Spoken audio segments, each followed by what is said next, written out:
Do you remember the last time you've been here at Kink? It was early in the morning. There was a room full of people who did listen to your album with you in that same room. I remember being incredibly nervous because it was one of the first times people had listened to our album, and it was really scary, but everyone was really nice. And you guys at Kink were like the first people to like present the album like that, and it was really special. And yeah, just thank you guys so much for doing that, because it was really lovely. When you make new music, who is the first one who hears a new song or a demo or an idea? So, well, for within the band, I guess mainly it's like I'll send things to Kev first and foremost, and we'll work on things together. But then normally we'll also send it to our manager and maybe like our partners or whatever, and get a read on whether it's okay from them. But you know, it's to be honest, there's quite a lot of scary moments, because even for me presenting a new song to like our label or our manager or Kev or whoever, that's quite nerve-wracking. And then when we present it to like Ian, who produces our albums, that's quite nerve-wracking. And then we make the album, and then we present it to like a room of like, you know, or some DJs at radio stations, and it's like, oh god, I hope this doesn't suck. And then, you know, all of these processes are like just quite nerve-wracking basically. But yeah, it's really fun too, and also, you know, when people are nice about it, it makes it all the more meaningful. The last album came out in 2019. We are now in 2022. When did the process start for this new album? So the process started, we were really lucky. We finished touring, So That You Might Hear Me. We finished touring in the February of 2020. No, was it 2020? Yeah, I saw the last show was in Ava's Live, was in the Netherlands as well. Yeah, right. So it was like, that was the last show. And then not long after that, COVID obviously, you know, made it impossible for any more touring to happen. But we'd already kind of said, like, let's have a bit of a breather, because we'd already recorded another album that was coming out during the following year.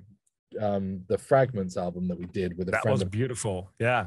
Oh, thank you so much. Yeah. So we'd recorded that as well, and we were all just quite exhausted from touring and recording, and so we were like, well, let's take a year off basically. And then it happened, and so we were incredibly lucky, because I also had a lot of friends who were releasing music when the pandemic happened, and it was just so difficult. So we were very lucky. But yes, even though we were taking time off, I sort of started writing lyrics and thoughts about Blue Hours actually before we did those final shows in Holland and in the UK. So it's probably end of 2019, beginning of 2020 that I started thinking about it. And then, yeah, over the pandemic, I've just been writing a lot at home. And yeah. It must be hard to be in a band while being in lockdown, because were you allowed to go to the studio with the guys? No, which was really difficult. I think it was really hard. Also, like, we'd moved out. I moved out of London, and Kev moved out of London. And I think we were both kind of building new lives a little bit, kind of like, I don't know, like the pandemic changed loads of stuff. Kev and I, we both became dads. Like, I'm now a dad, Kev's now a dad. Like, it's like, whoa, we're like adults, and like, oh crap, we're moving out of London and all this stuff. And so, yeah, like it really felt like there was a lot of change going on and a lot of big life stuff. But we were just speaking on the phone every week, and I was sending over music all the time, and Kev was sending ideas back, and we were just trying to communicate as best as we could. And I think whenever we've got songs to think about, it's really easy for us. So, like, to communicate. So yeah, just did lots of that. Moving out of London was a big influence on this album for the song Spiders, I read somewhere. Yeah, like weirdly, yes. So like that was like the first song I wrote after moving, and I remember thinking, I sort of wrote it, I guess it was, the song is kind of a little bit about thinking that you can move away and all of your problems will go away, which unfortunately is not true. But I was sort of hoping they would.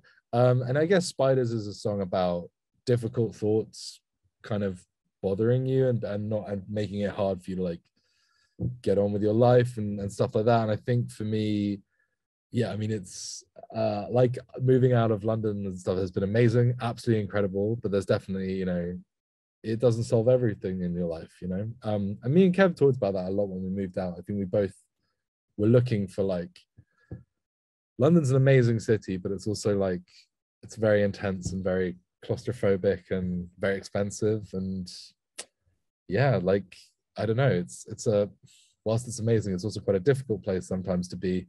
And so just getting out has been incredible, but yeah, doesn't solve everything. How many songs are there written for the babies this year? Good question. There's a few. One of them are like the head of our label, or like this guy who works for our label Communion is he was like, that's the best one, why isn't that on the album?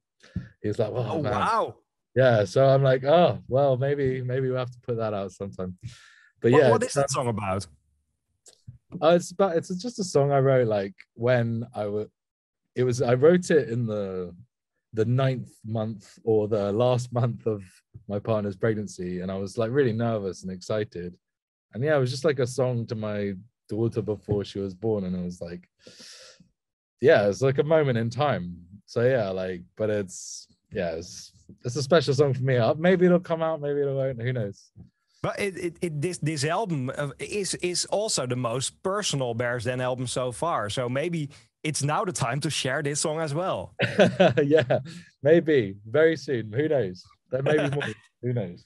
I read somewhere that it's hard for men to talk about their feelings and stuff. That one of you said it. But how is it to sing about it for like a whole crowd? That must be weird as well to give away your feelings in a song. Yeah, I think I have lots of friends who do the same job as me, which is helpful. And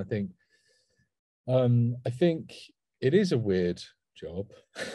It's a weird thing to do with your time, but it's really great. It's been really helpful for me as a person. I think since I was really young, I've